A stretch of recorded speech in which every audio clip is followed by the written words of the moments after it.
Hello friends! Let's talk about Boracay Island and beach management. But before I start, sabi ng iba, I have to introduce myself first. I'm Kaloy, an advocate of ecotourism, sustainable tourism, responsible tourism, and I'm into tourism planning actually. So, what about Boracay Island? A few weeks ago, I just came from that island. And of course, I've been talking a lot about beach management, yung tinatawag na if set up something na makakaharang sa beach, and then unti-unti magkakaroon ng tinatawag na erosion on one side and accretion on the other side. You can check the other videos in this channel para mas maintindihan nyo.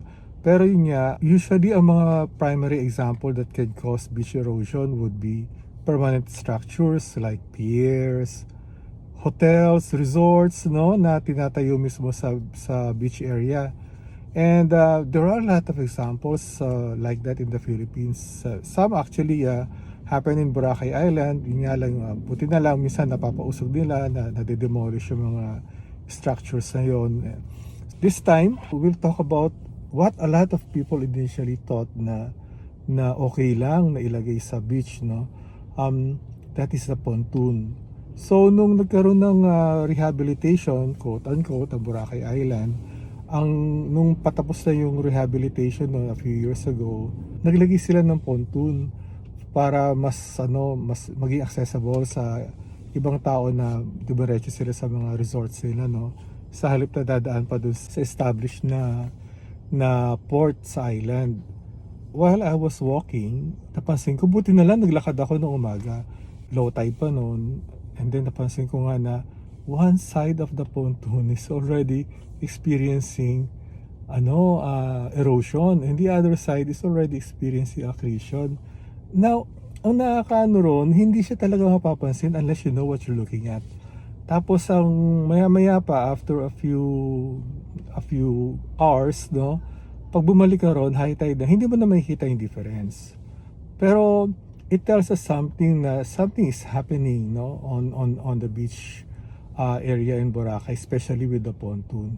So over time, minute yung mga changes, no, pero araw-araw 24/7 umaano yung tubig, gumagalaw yung tubig, may dalang buhangin, kakainin yung buhangin.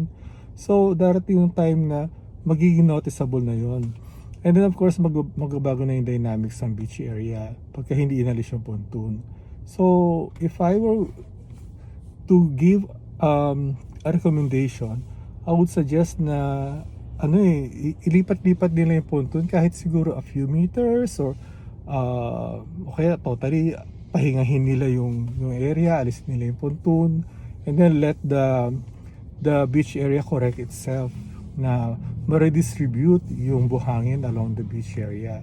So isa lang yon, napakarami pang issues na pwede nating makita on beach management. Nagkataon lang talaga na magandang example na gamitin natin ng Boracay dahil nangyayari talaga sa ngayon.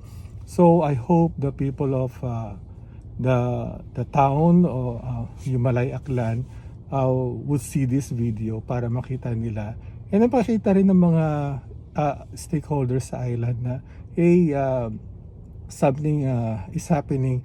It's as of now, it's a simple problem, madali siyang solusyonan.